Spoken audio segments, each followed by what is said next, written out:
Or maybe not. Commence primary ignition.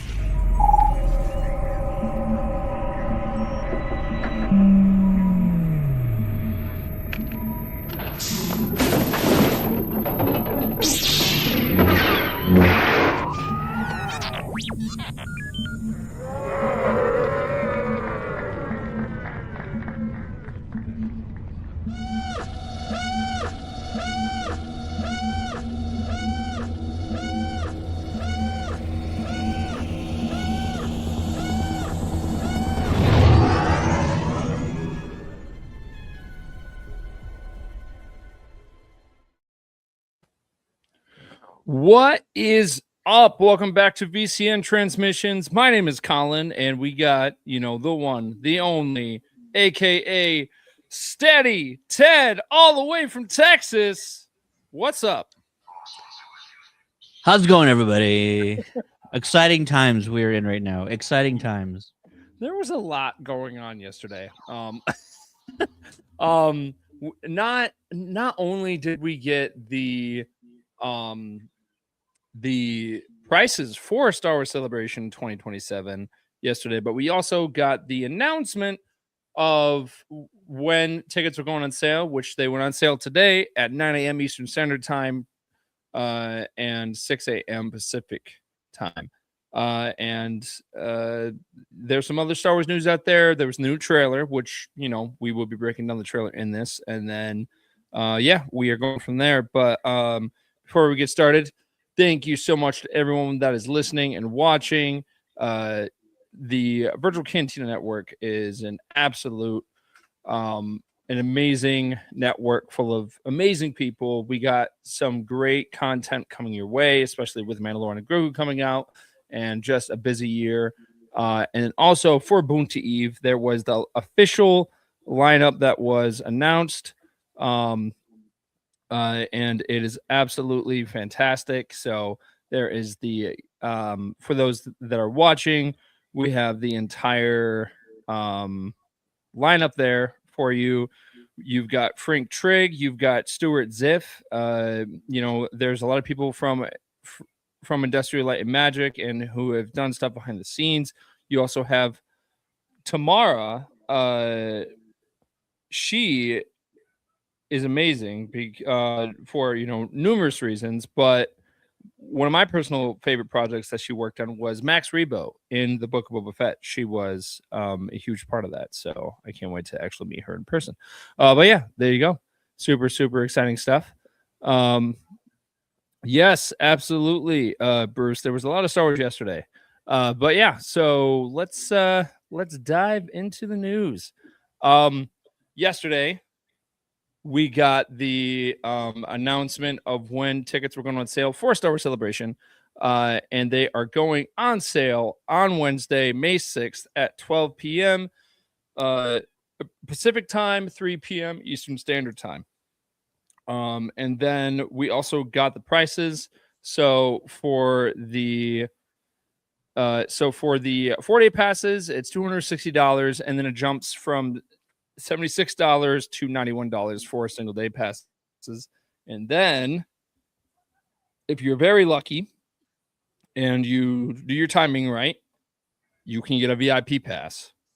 And that is $1,210.99 plus tax, most likely. So yeah, there is a lot to look forward to if you are a normal pass goer or a VIP. I've never had the chance to be a VIP. I've had friends that have had the opportunity. I would love to.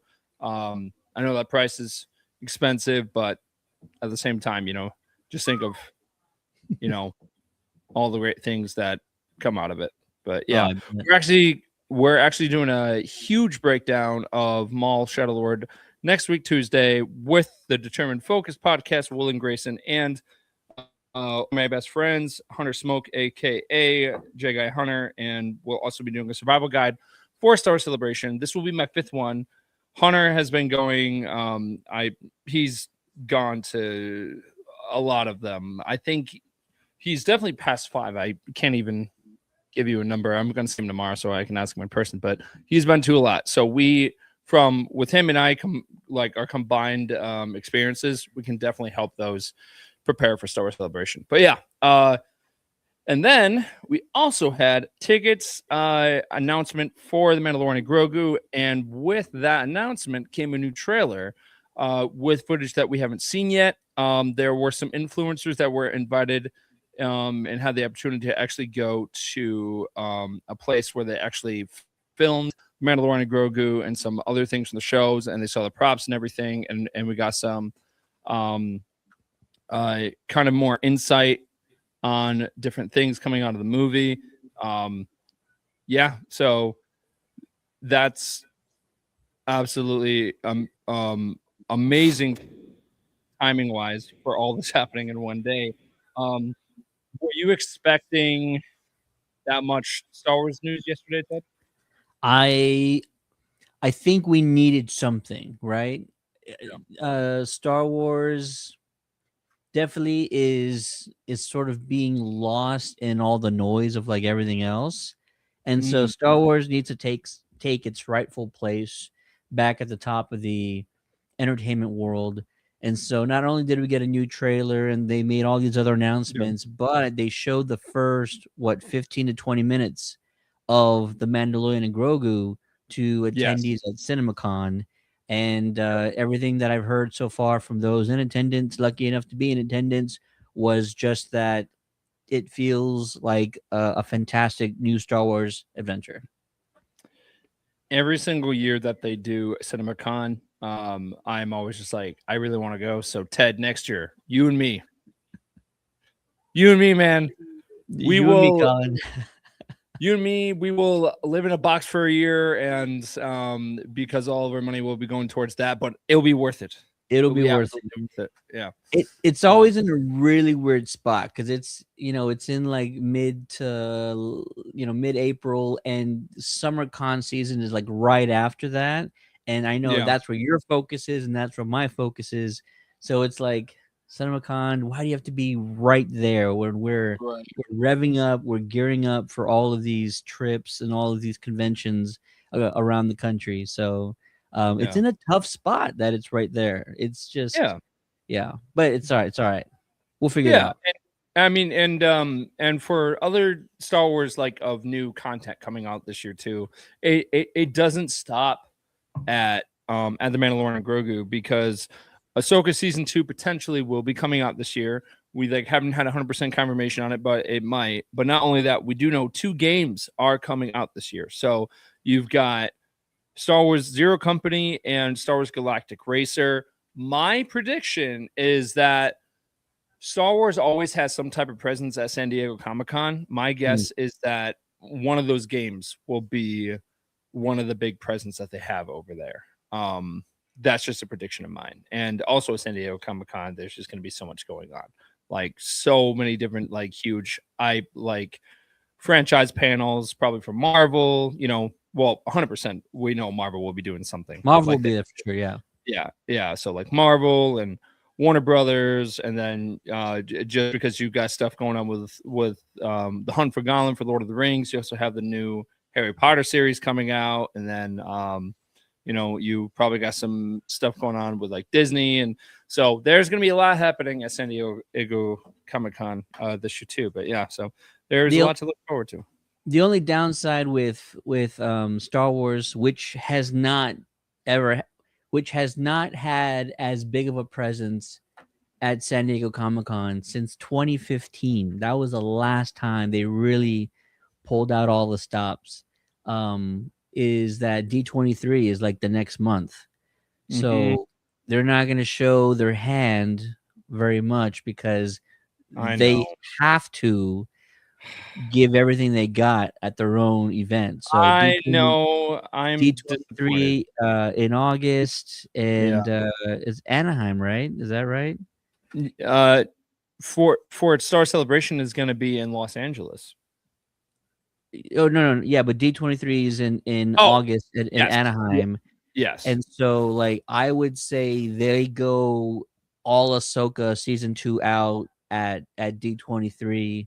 And probably a teaser for Starfighter as well. And yeah. Probably so. They I've always wanted to go there. we might get a couple of things at San Diego this Yeah. July, but really expect Star Wars to really have a major presence and have a lot of great content to show at D23, and that's the only downside. I think it's 2016 is when D23 might have first had. I think Celebration and D23 both have been the reason why San Diego has not had a big Star Wars Yeah. presence. They always have their huge booth, a lot of artifacts, a lot of replicas and outfits and stuff to show off, but just not a big, not a news place for Star Wars at SDCC. Yeah. Yeah. I mean, only time will tell. Like, we'll just have to, see. But my prediction is one of those Star Wars games will have some type of presence um over at the con. I would love it. I'm all here for it. Yeah. But let's dive into that new trailer that Let's they do it. because in that new trailer, we actually got a lot of exciting new footage. Some familiar footage, but we got some pretty cool stuff. Opens.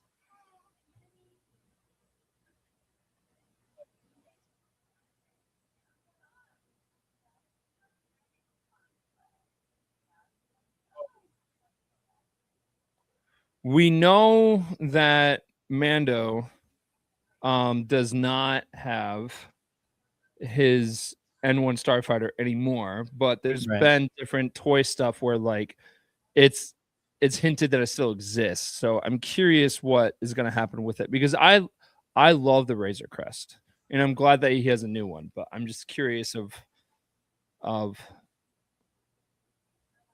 what's the story with the starfighter. Um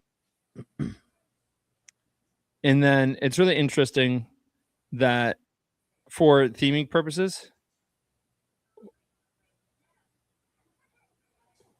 we kind of hear the Imperial theme for like a second on Mark 19, like through like Mark 24, and Mm. it's after we see the reminiscence of the Empire. So I'm curious why they did that in the trailer.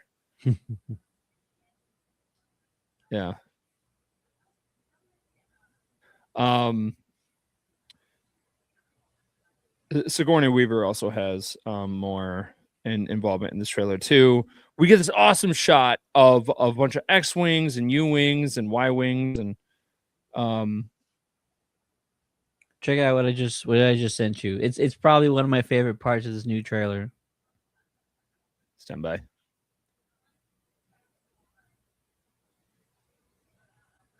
Stand by here. I'm gonna start. Where'd you send me? Oh, right here in the backstage here. Oh yeah. All right, here.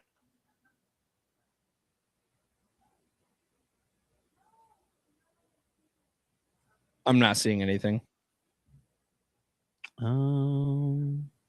Maybe. Are you talking about the private chat thing? No, it's in the present image. Oh, okay. I got you. Yeah.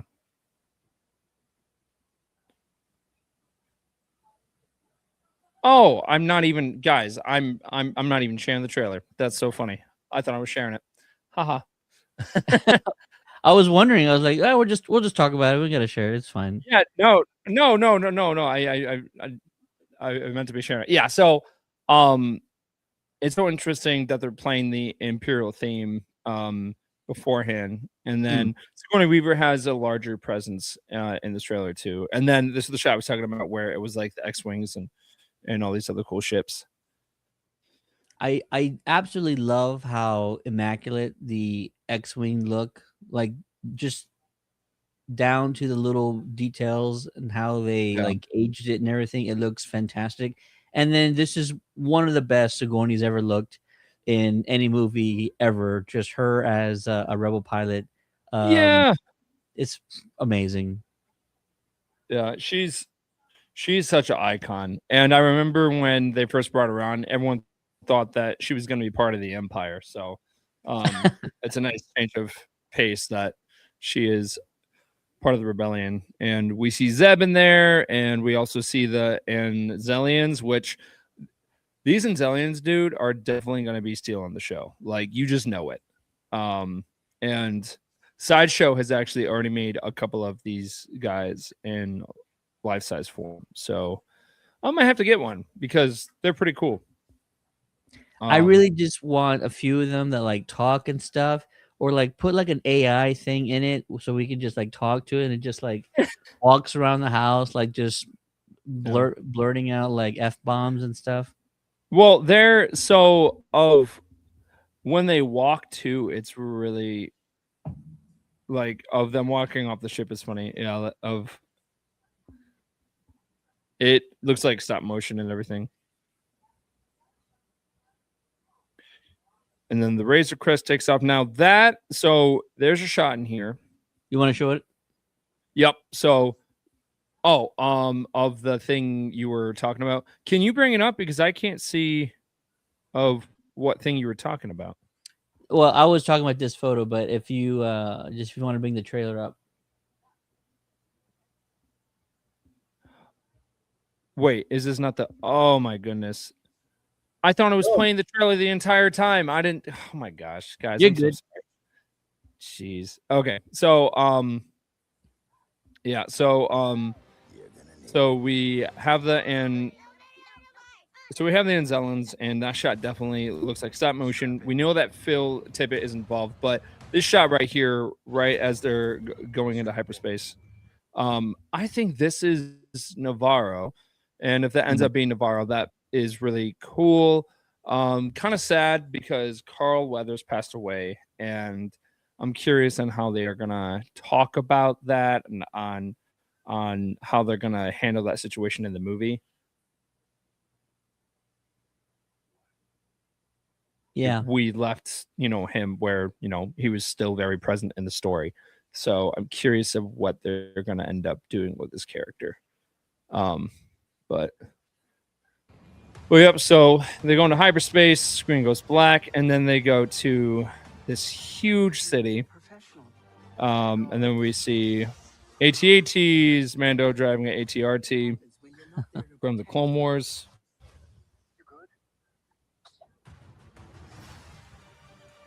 We see Embo. We're pretty sure that the planet with all the droids and everything is Nal Hutta, and we know the Hutts are not happy with Mando. So, and the last time we saw the Hutts were over at So the last time that we saw the Hutts of these Hutts in particular was in the Book of Boba Fett. So yeah, I'm curious if we'll get some type of mention of Boba Fett. And then we see Mando fighting these kind of giant droids. We know Phil Tippett actually worked on these droids, and it looks like they are a decent amount of stop motion in that as well, which is pretty cool.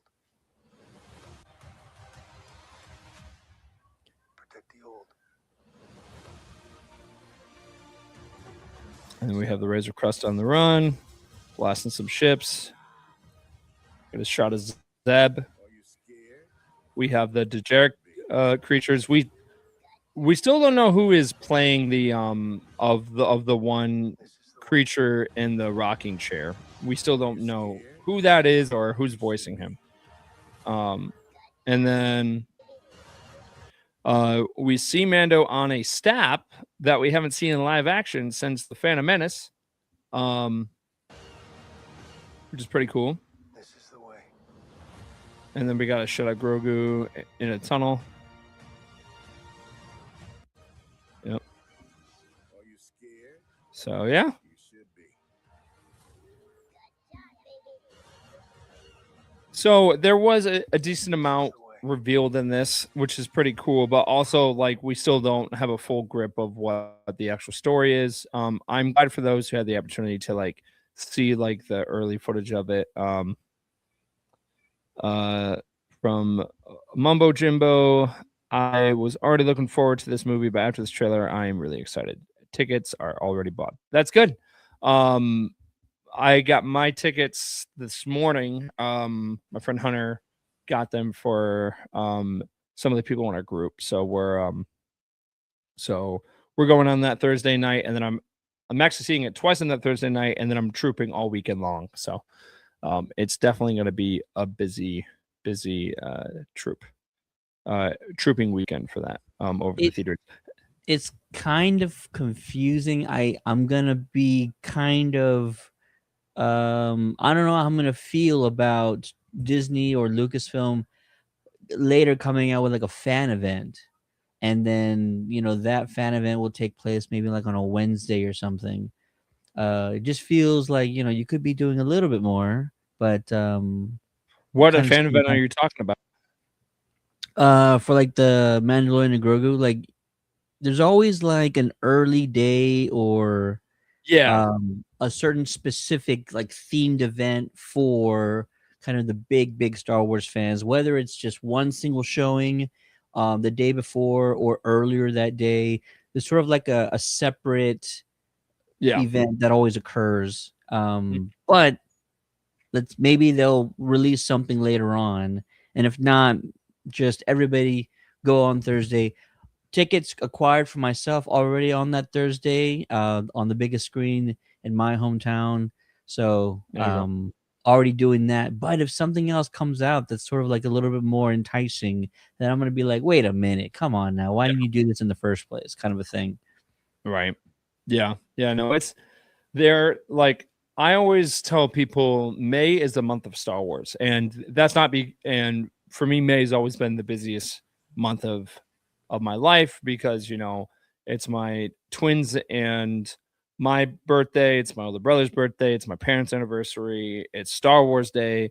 You've got, uh, you have my niece's birthday, and now you have my son's birthday, which is 2 days before mine. And just May has always been busy, but for Star Wars, it's always been a big month for that because you've had movies released in May, and then you've also, you you have Star Wars Day, which over the years that day has become more of a huge holiday for people, and just different announcements and different projects dropping in May. So yeah, May is always busy. So I'm going to be very, very busy in May.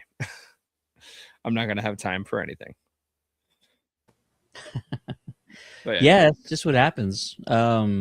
All of this stuff going on, all the stuff in your personal life going on, and it is yeah. Star Wars month. I'm glad that Star Wars is back to putting out movies in the month of May, and I really hope that it turns out to be a hit, both for fans but also financially, because it just feels like we're at this really weird sort of crossroads with the Star Wars franchise, and this might dictate how they, decide where to go moving forward. And it feels like there's sort of a lot on the line riding on this one. Yeah.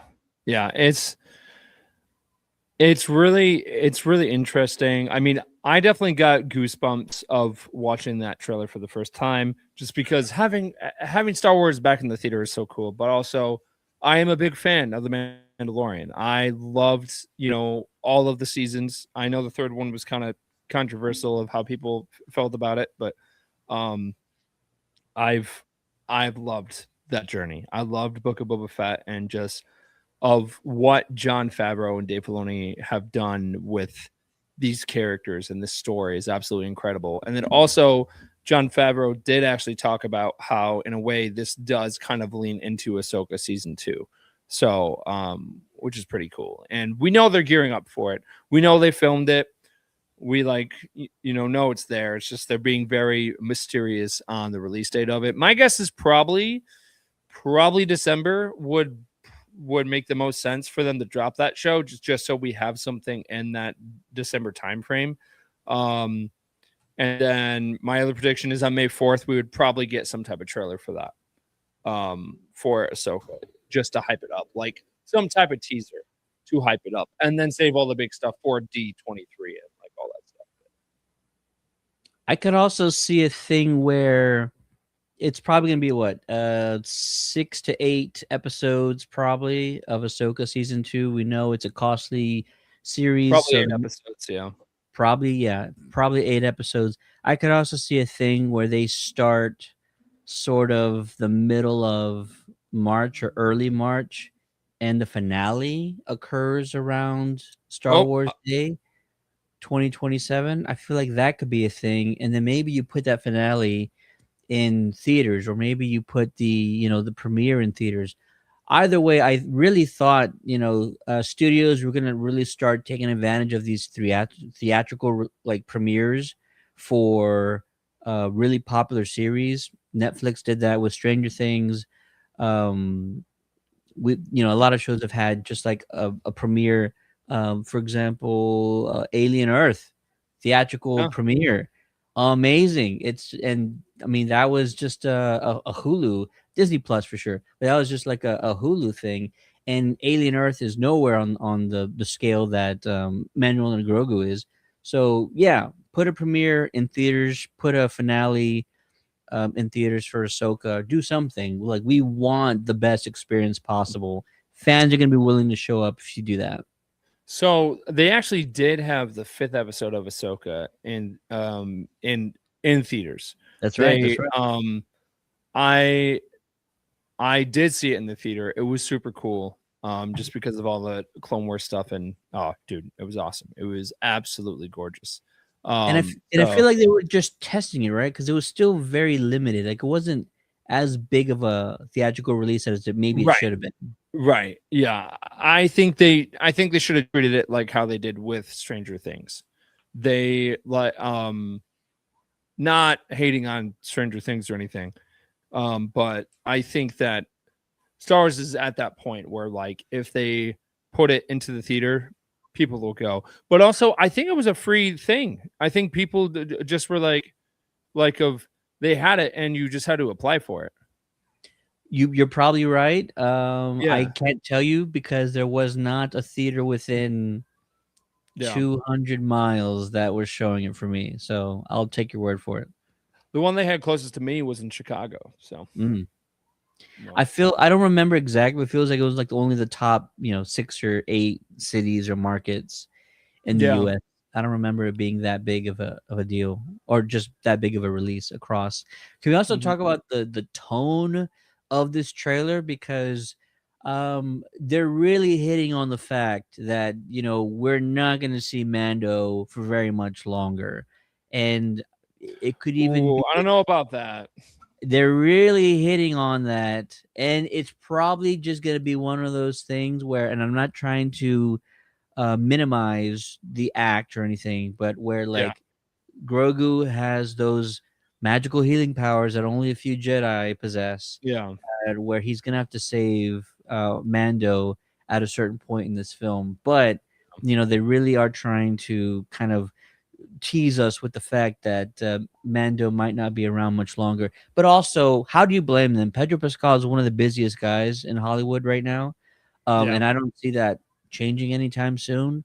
So, He also said that he would play this character for as long as he could. And I could see where you're coming from because of that one line where they say of where the old take care of the young, and then he reverses it and says, and the young take care of the old. not So only not only that, but Colonel Ward, played by Sigourney Weaver, she has a line in the trailer where she says something like, "You're not going to be around forever," or yeah, "What are you going to do when you're not around and he needs somebody?" Something like that. Something to yeah, that. yeah. So the whole entire trailer is focusing on not the plot, not the story, No, but like, how are these two how is Grogu going to kind of reach yeah, that next step, and how is Mando gonna, keep raising him as a father to kind of be more right, independent, because right. he won't Yeah, be around all the time. that is the question. That is the question. So it's definitely going to be really interesting to see of where this movie is going to go. But again, I think one of the most exciting things is that we're getting a Star Wars movie back in the theater. I am beyond excited for this. I even remember seeing Revenge of the Sith last year in the theater. That was so cool. Just seeing everyone show up and just how excited they were. You know, parents were introducing Star Wars to their kids for the first time. Um, uh, of going to the theater for that experience. Like I at the time I was working at a movie theater and people were coming out and I remember that they were coming up to me and was like, "Hey, how was the movie?" And a majority of them were working out with their kids and there was like, it was my son's first time. It was my daughter's first time. And I was like, "That's awesome. That's so cool." So that was really cool to see. And when there's new projects like this, sometimes that is their introduction into what Star Wars is. Like I have I have four nieces and nephews, and I believe that we're taking two of my nephews and one niece to go see this movie at some point when it comes out. And this is going to be their first real exposure to Star Wars in the theater. I've got one nephew that has watched all of the Star Wars films, and then I have my other niece and nephew that have never like seen them. But my twin was like, I want them to go see it. I want them to go see it with you. And I was like, well, we'll make it happen. We'll 100% make it happen. So, Hell yeah, that's my praise right there. right. And not only that, this things like this make me excited for my son. Because there's always that chance that he's not going to like it. And that's okay. That's not the end of the world for me. I know there's some people that are like, what are you going to do if your son doesn't like Star Wars? And I'm like, well, then he doesn't like Star Wars. But that doesn't mean that I'm going to stop liking Star Wars.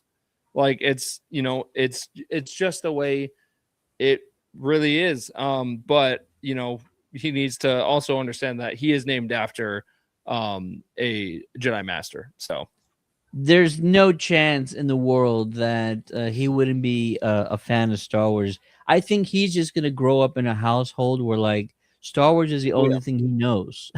It's he'll like know nothing. other things.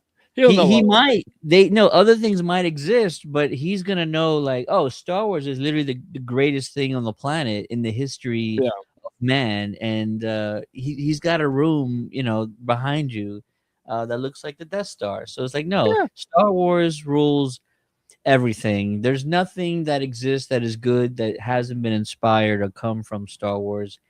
He's in good hands. Oh yeah. Yeah. So, but it's just so funny because I have so many people that are just like, what happens if he doesn't like Star Wars? I'm like, well, then he doesn't like Star Wars. It's not, it's not the end of the world. I don't know what you want from me. But yeah. But yeah, so yeah. Right. So yeah, no, I am beyond excited for this movie. I think there's a lot of great things to look forward to. May in general, it's just going to be super busy for Star Wars. You also got stuff happening with Fortnite, where on May 1st they will be having that huge Star Wars update where it's basically going to be like an open world Star Wars game. People are recreating Star Wars Battlefront in that game. It's going to be absolutely insane. Now I am not a big Fortnite guy, but when there's Star Wars involved, sign me up. And me and David played the update that they did last year for Fortnite, and that was really cool. All of the AI stuff with Vader was weird, but it was cool. Yeah. So very, very exciting stuff, man. It is a lot of fun, and I have played Fortnite in the past. I cannot claim to be a Fortnite player because your brain just has to be wired differently. I grew up I'm in the era of like GoldenEye and Halo. Like that's how far games progressed when I was, really, really into games. And going forward after that. But people who play Fortnite and you're able to either, play offense or build in order to kind of defend yourself, your brain has to be wired a certain way, and humans have evolved over the last 2 decades, and mine is not a part of that evolution. So yeah, I don't do the build stuff. I do zero build. I can't do the I don't have the mental capacity for that when I'm playing. Like kudos to people that do, but I can't do that. I agree. And what they need to do is, I know there's a ton of side quests and like side games you can do. Either Fortnite themselves or a fan out there just needs to start creating like Star Wars themed side games where you put, 2 factions against one another, 20, 30 on 30, all Star Wars. That's exactly what they're doing. That's Perfect. exactly what the update is. Because the update is where they give players like 4 giant maps, right? So Mm, so either space, Hoth, Tatooine, and then Navarro. But then they perfect. can change the landscape and like everything on those planets. So someone already pretty much made a open world, and then like you have like 100 players there, and then you can just you're just walking around going on adventures. You can ride like speeders, I think.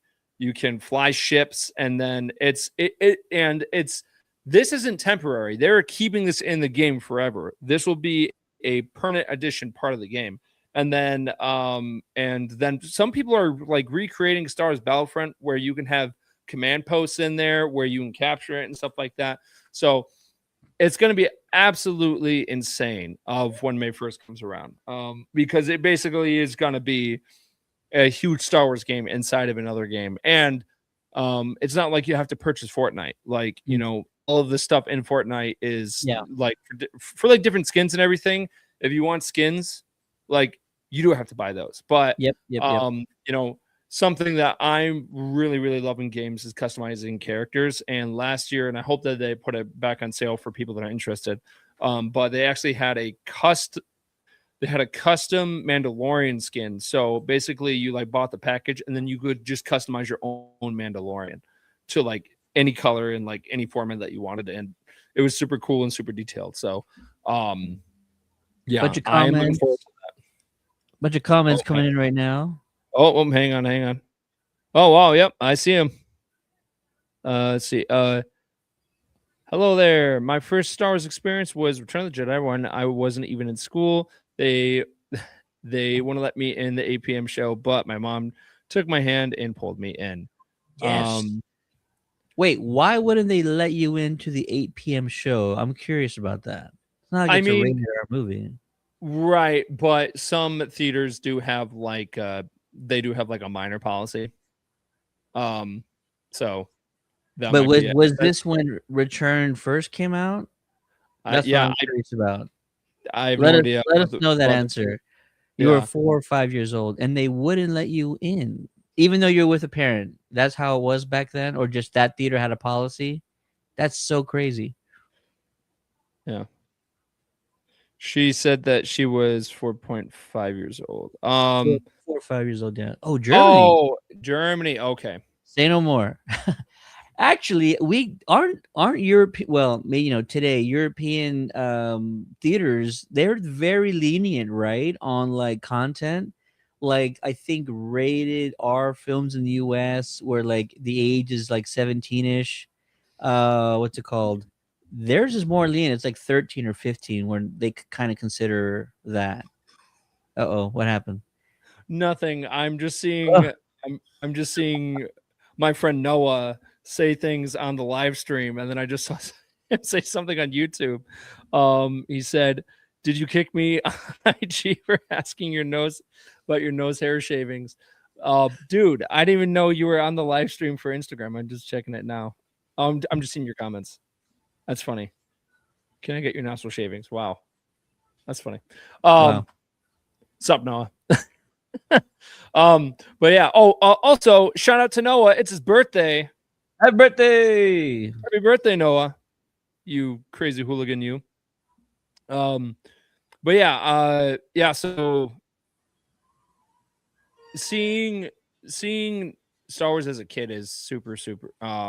I remember when I went to go see R- Revenge of the Sith as a kid. And I saw it with my dad, and a majority of the prequels actually came out around my birthday, which was always so cool. So it definitely makes me excited for my son in the future. How do you here we go. How do you guys expect Mando to perform box office wise? That's a good question. So there's been a lot of speculation from so I got word in April of what the predictions were. They were kind of low at the time. I haven't seen it recently. My thing is, and if anyone wants to chime in, um, um, just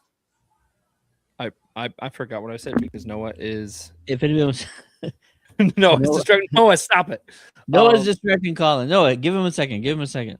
Yeah, no, so my thing is with Mando and Grogu is this show is based off of I mean, this movie is is following the story of a character that came from a TV show. So if you fully want to appreciate this movie and character, I feel like you do have to watch the TV show to understand fully what's going on, because there's going to be fans out there that see that this says the Mandalorian and Grogu, and maybe they don't even know it's a Star Wars movie, because I'm pretty sure that Star Wars doesn't even have the title in this, right? Like, it just says the Mandalorian and Grogu. It doesn't Great say question. Oh wait, yes. It does say Star Wars, but it's like just small on top. But my thing is that, and I really hope that this doesn't end up happening. I really I really hope that that because this is from coming from a show and everything, this doesn't turn some fans away that who haven't watched The Mandalorian. I think the show was great because it really bridged the original trilogy, the prequels, and the sequels, and that's exactly what this movie is doing as well. Because there's so many different um, things that are going to happen in this. We have stuff from the Clone Wars in this. We have characters from Star Wars Rebels. It's just going to be a huge, massive love letter to Star Wars fans, and it's not just pointed towards one category of Star Wars fans. I think it's just like it's pointed towards all audiences. And the reason why I'm talking about this is because I think this is what might affect the box office. Because there's a chance that some people may not want to go see it because they might not have watched The Mandalorian. For example, my dad, he hasn't really caught up with all the stuff in The Mandalorian, but he loves Star Wars. I don't know if him watching this movie would be something that he would be interested in, because I would have to tell him, hey, you should watch The Mandalorian. He's like, I don't got time for that. Like there are some people out there that have that mindset. So for the box office, I am hoping that it does well, because I think that that's going to help the movie and the story go forward. Yeah, that's my take on it. Yeah, I'll say that because I think somebody put in the comments that it's tracking around 71 million, and what I would say to that is it's probably not going to open at 71, but I feel like this film will have some legs and word of mouth will be positive, and eventually it will get to a satisfactory sort of overall box office total, especially worldwide. I don't know, is 71 million domestic or is that the entire worldwide? Somebody, Alex, if you have those figures, let us know in the comments. I think it's domestic. Probably. So domestically, Super Mario Galaxy opened with 130. The second movie in so far in 2026 was Project Hail Mary with 80. It would be wild if like a Star Wars movie couldn't even surpass a first time story like Project Hail Mary that did 80 domestically in its opening weekend. Okay. It might come a little short of 71, but I feel like overall over time, positive word of mouth, and it'll do much better. Yeah. Yeah, it looks like the majority of saying that it's opening weekend, and then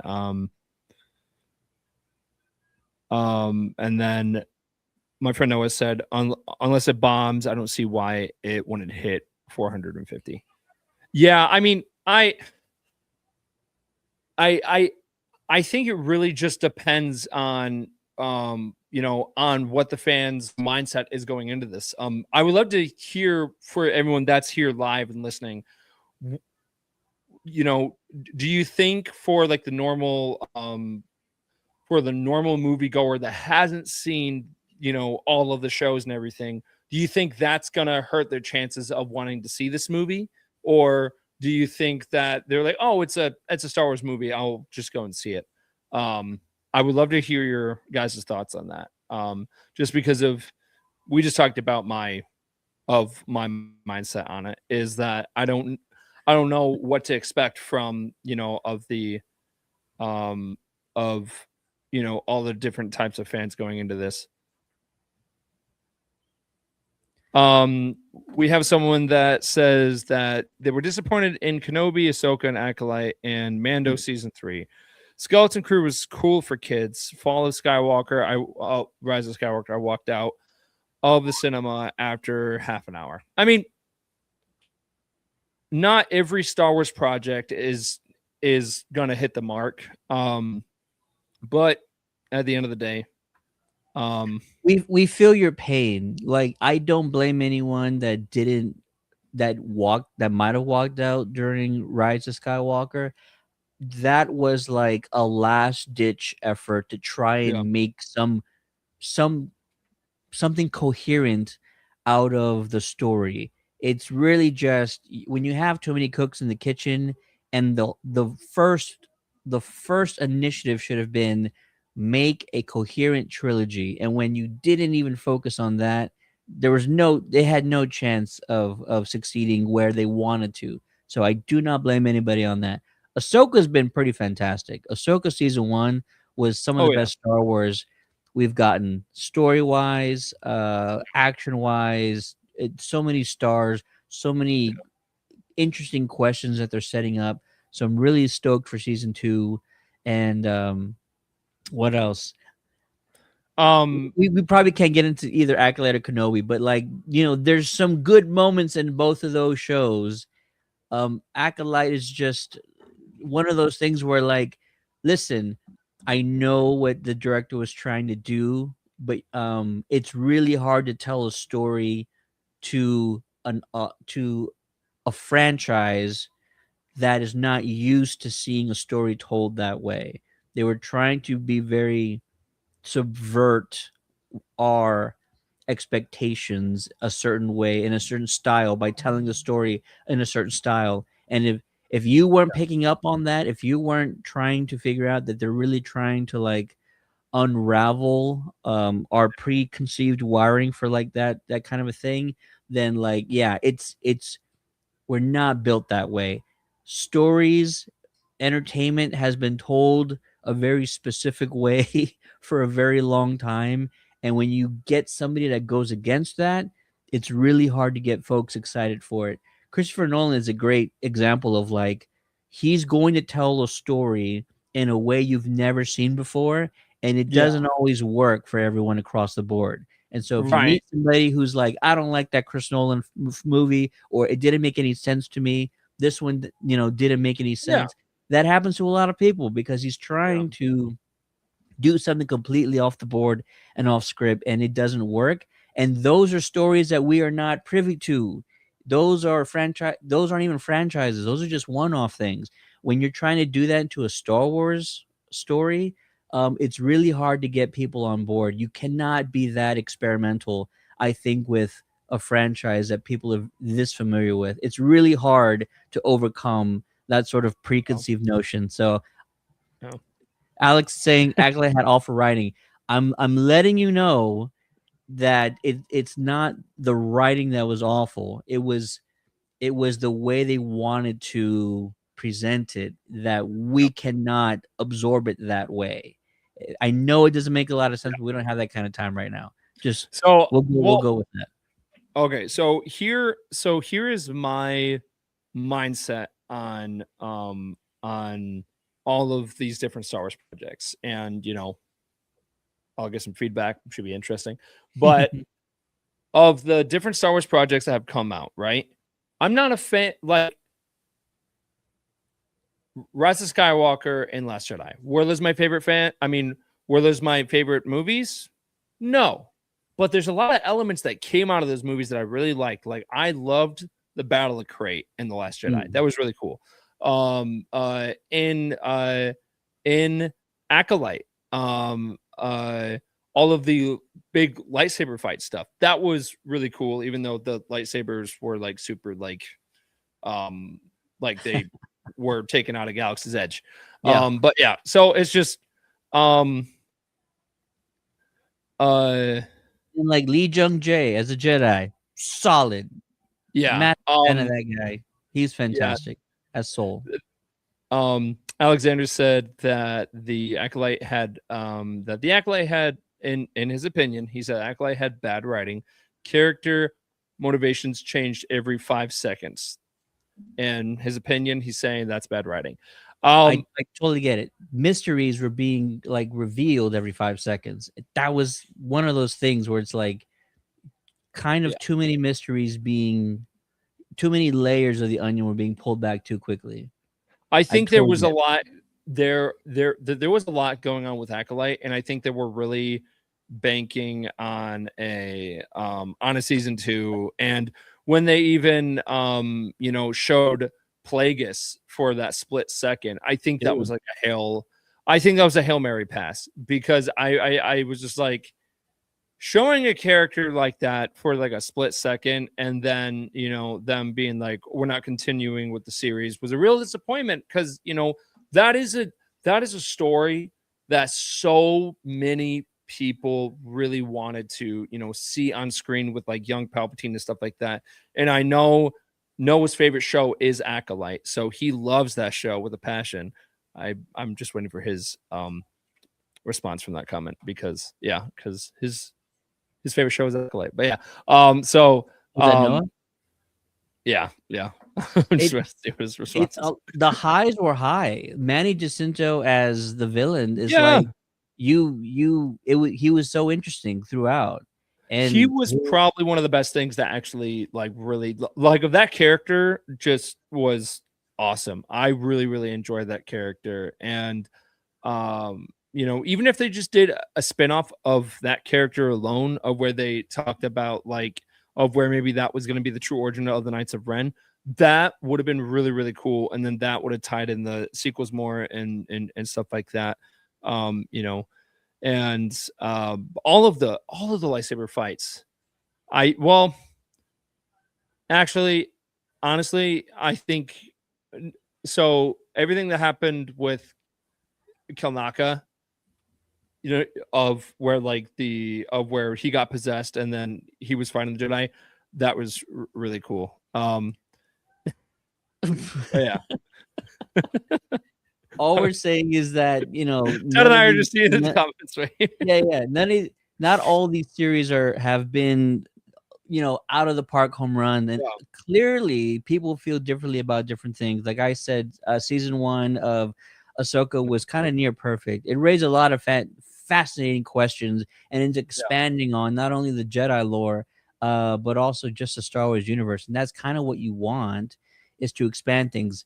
Mandalorian season 1 was so amazing because it expanded on what fans knew. It wasn't kind of challenging what fans knew, but it was expanding on it. And that's a much easier challenge to achieve rather than challenging the truth of what fans knew. And that's kind of what I'm getting at, is like when you start challenging like Yoda knowing the truth about Jedi committing, weird treasonous, or not treasonous, but like breaking laws on other planets. Like when you're challenging that narrative against fans and like what they love, that's a tough challenge to overcome. It's bold, but you can't be that experimental or bold with stuff like this. And even The Last Jedi figured that out. You try and challenge what fans know to be true and stuff like that, and it's really tough to overcome those things. I think that's where The Mandalorian succeeded so much, is because it's just expanding on things, not challenging the truth and what we know. It's just, it's giving us baby Yodas, and we didn't know that was a thing, or we didn't ever think about those things prior to that point. and it gave us Luke Skywalker in his prime, which is my Right. favorite thing ever done in Star Wars.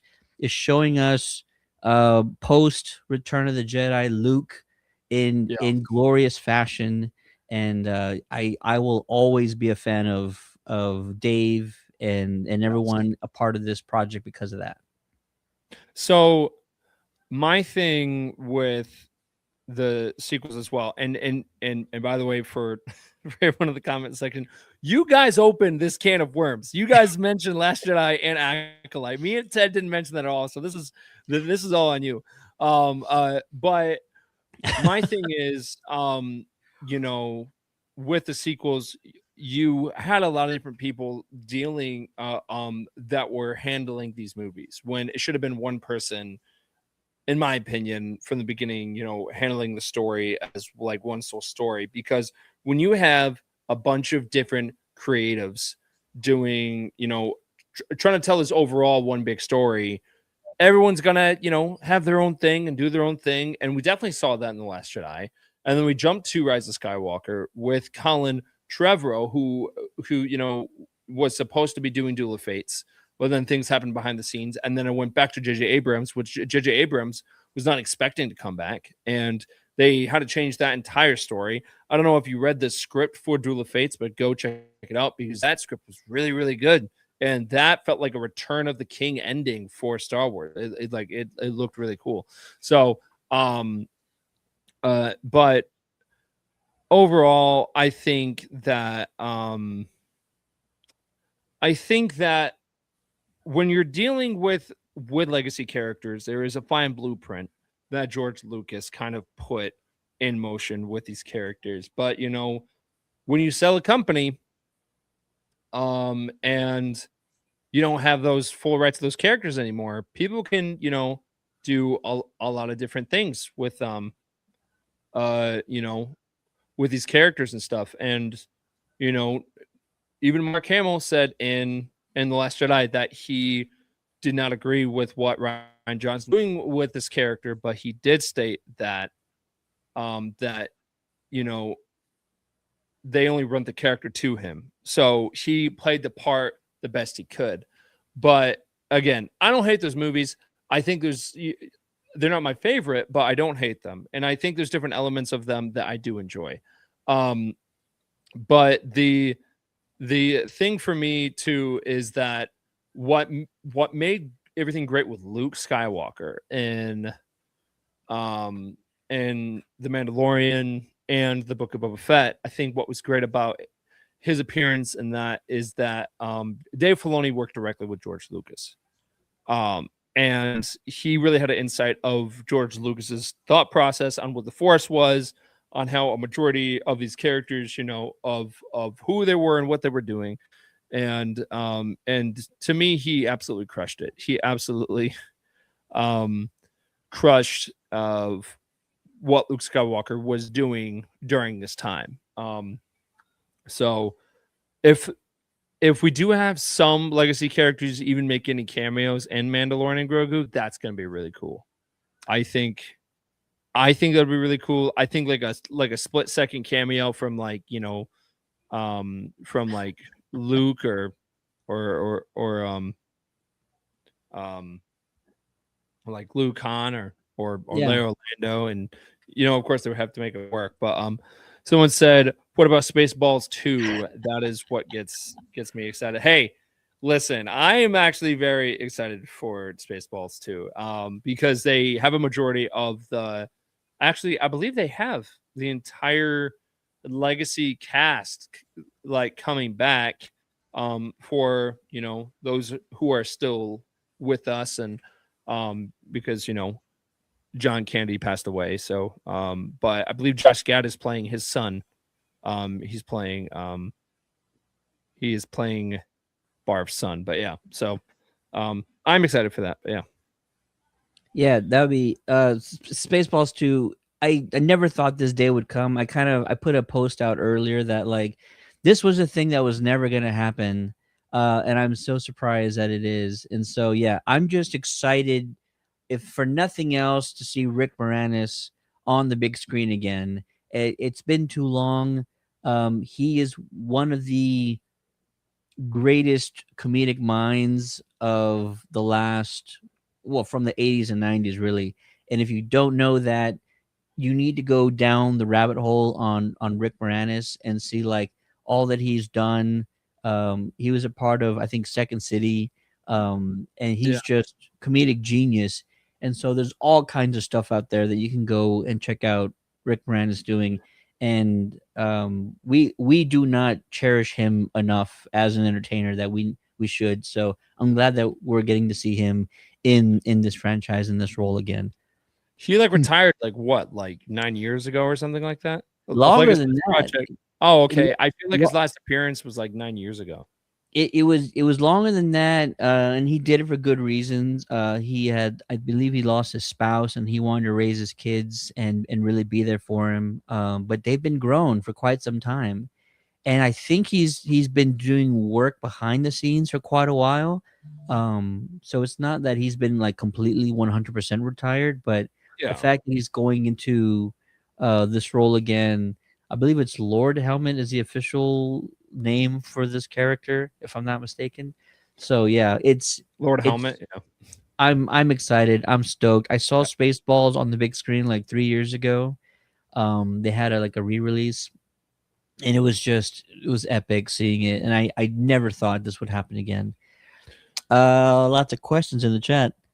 uh So Luke. wait. There's a ton of questions in the chat, so Okay. let's see.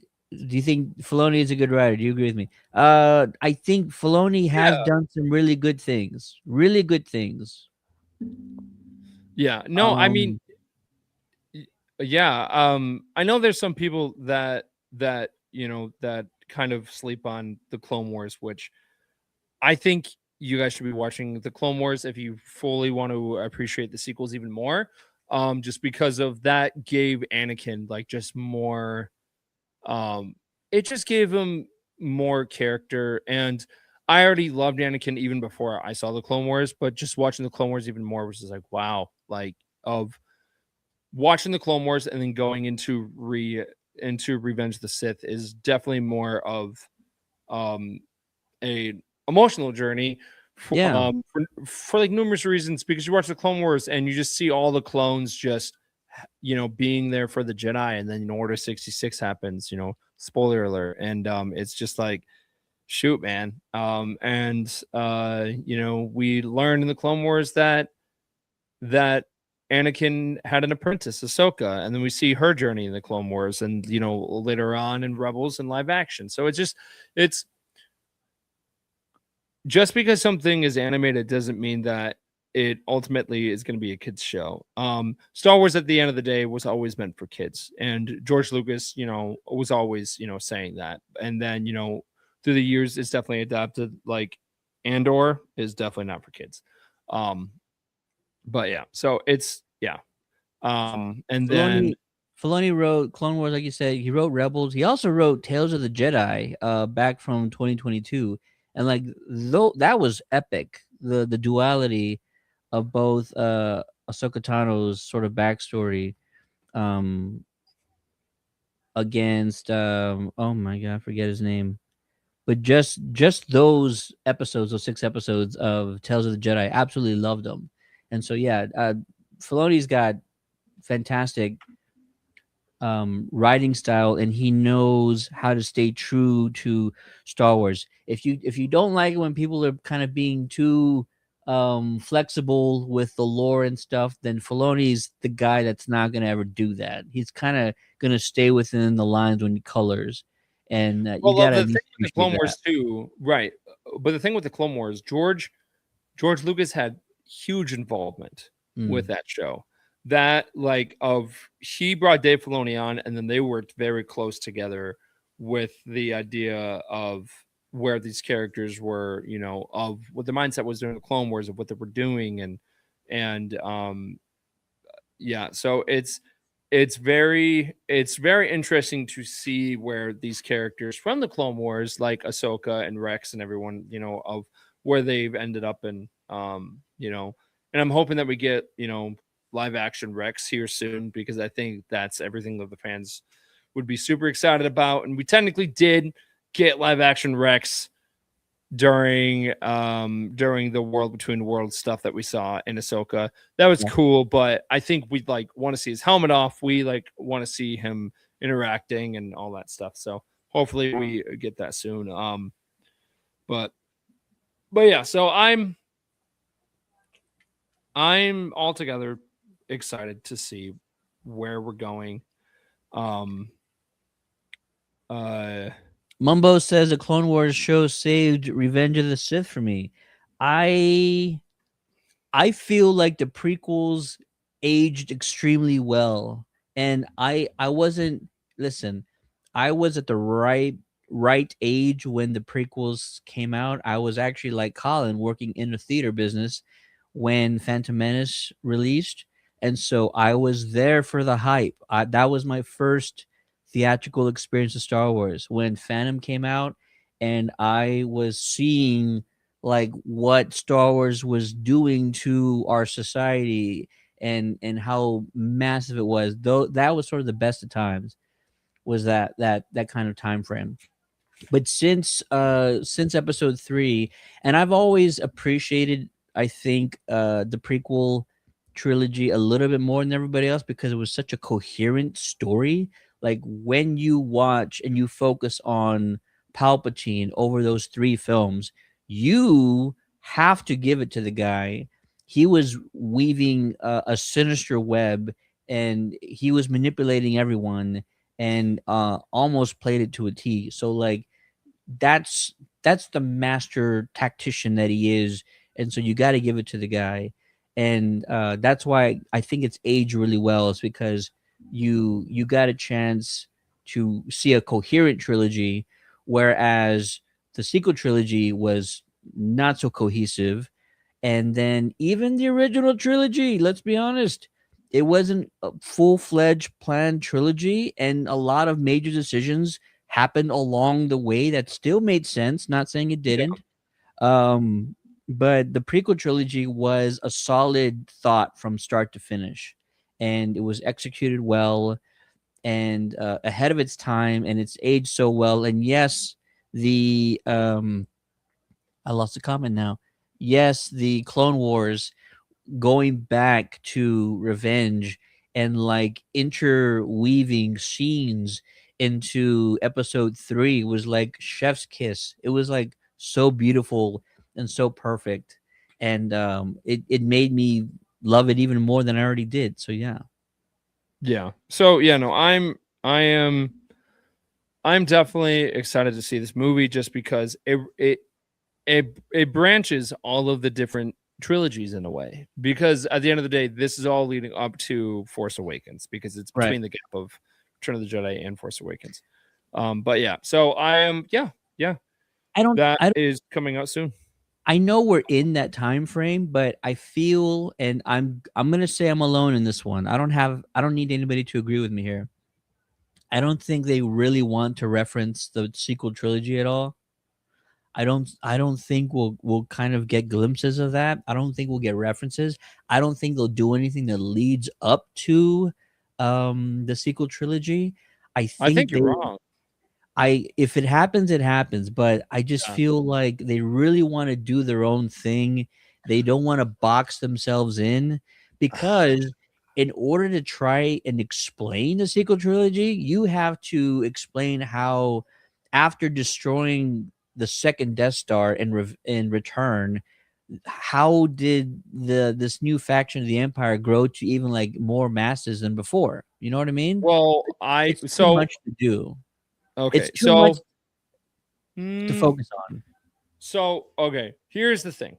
And so after the Battle of Endor and then Mm, after the Battle of Jakku, there, you know, we started to have this reminisce of what the empire was, right? So we have people who used to be part of the empire, they became different warlords and like all that stuff. So that's why we see, you know, different factions of what used to be the empire or them posing as the empire or right. whatever you want to call them throughout the galaxy. Um, in season 3, we have this secret meeting through most of those warlords, and actually one of those warlords is that we saw in that hologram meeting where Moff Gideon was there, and then he was talking to a bunch of them. He was talking to General Hux's dad, who was part of a which is part of the stormtrooper program, where they would kidnap kids at a young age and then they would put them into the stormtrooper program. So these kids didn't know who the parents were, and it was kind of like what the Jedi did, but in a very darker way. Yeah. Because so it's I think everything is leading up to the sequels, and we've actually seen a lot of sequel Easter eggs.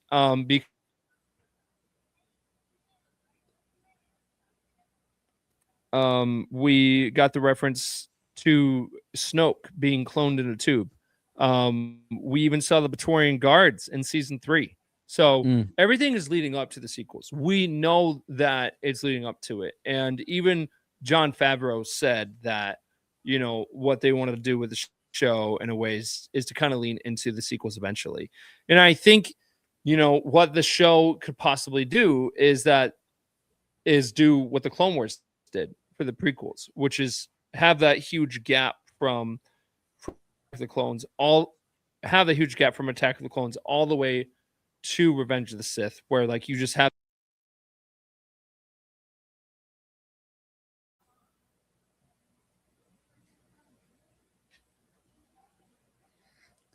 Lost Colin here for just a bit, but Alex says I couldn't get into Clone Wars.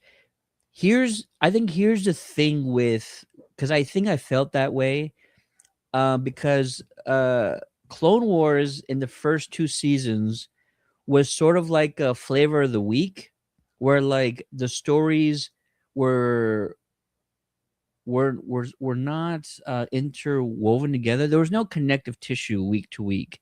They were kind of just doing adventure. And then Mom's Judub is right. By season 3, they really started telling this, kind of deeper story that was kind of lasted across the season. So season 3 is when it really starts kind of taking itself seriously, if you will. And Clone Wars is fantastic after that. Hey there, Colin. How's it going, sir? I have no idea what happened, but yeah. So you were talking about kind of referencing the sequel trilogy and stuff, and I think that's great. Don't we need to focus on Thrawn a little bit?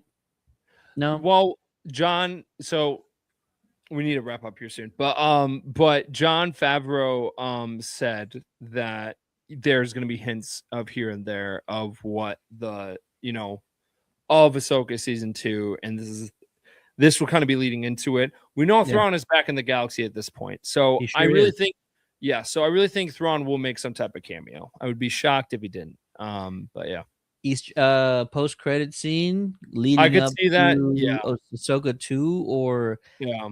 I don't know if Filoni's kind of big secret movie project is been shelved or dead in the water, but like nobody's talked about that in a while.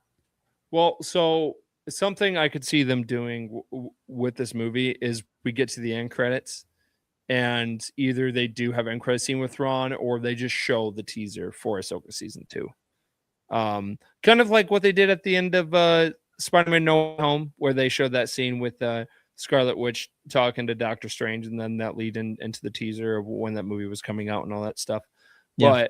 But because my like prediction was on May 4th would be a really great way to do that, but I think it would be a really cool marketing idea, being like, hey, if you want to, see, something about Ahsoka, go and see this movie. I think that would be a great marketing strategy. Absolutely. There you go. But yeah, that is really it. We talked about a lot. I'm glad we did. And Amen. I agree. Yeah, and of the comment You section talked about your nose shavings. I mean, come on. Yeah, geez, Noah. But yeah, so cool, awesome. Well, thank you so much to everyone that joined the live stream and just listening to us talk about the Hyper Star Wars. So we appreciate it so much, and we are definitely looking forward to all of our upcoming events. Ted, did you want to talk about SpaceCon real quick? I'm glad you brought it up because if you are not aware, one of the biggest Star Wars focused events is happening in San Antonio this June, the 12th through the 14th, here in San Antonio, Texas. If you haven't already seen it, Hayden Christensen is going to be in attendance for 3 full days. That doesn't always happen. Usually it's a day or two that he's available, but he's going to be at this event here in San Antonio for 3 full days. The last time he was here, I had an opportunity to host his panel. We had an incredible conversation. That one was with Rosario Dawson. This time, he actually brought the Emperor with him. Ian McDermott's going to be on the panel stage with Hayden Christensen this year, along with Jimmy Smits. So, along kind of a prequel Yeah, trilogy reunion. So let's just episode 2, episode 3 reunion. So definitely come down to San Antonio for this event in June. Matthew Wood just got announced earlier today or yesterday. Matthew Wood got announced. He's going to be appearing Friday, June 12th only. And if you are a fan of other franchises, they have a huge cast of the boys are going to be in attendance. yep, Zachary Quinto is going to be in attendance. And also, there's a major Marvel celebrity that's going to be announced in the next 24 to 48 hours. If you've been a fan since phase 1, you know who this individual is. And that will be coming out very soon. But for more information, go to SpaceCon San Antonio on social media or go to spaceconsa.com to find out about ticket prices and autograph prices and all that stuff. I will say when this next announcement happens, everyone involved with the program or the event is almost certain that Saturday tickets will sell out. So yeah. please, please, please do not hesitate to either get your badges or your VIP badge in advance, because if you wait too long, you might get left out, and we don't want that to happen. Mm-hmm. Yeah, I would say it's a great con. It's a lot of fun. It's going to be hot though, so no, Absolutely. no. So there. Well, thank you so much to everyone listening, and just get ready to join a hype. We are doing a big show on Tuesday. We'll also do a breakdown on Monday of the newest episode of Mall Shadow Lord. So stay tuned for that. Thank you so much for listening. May the force be with you forever and always. Go get your tickets. Mando Grogu. Bye.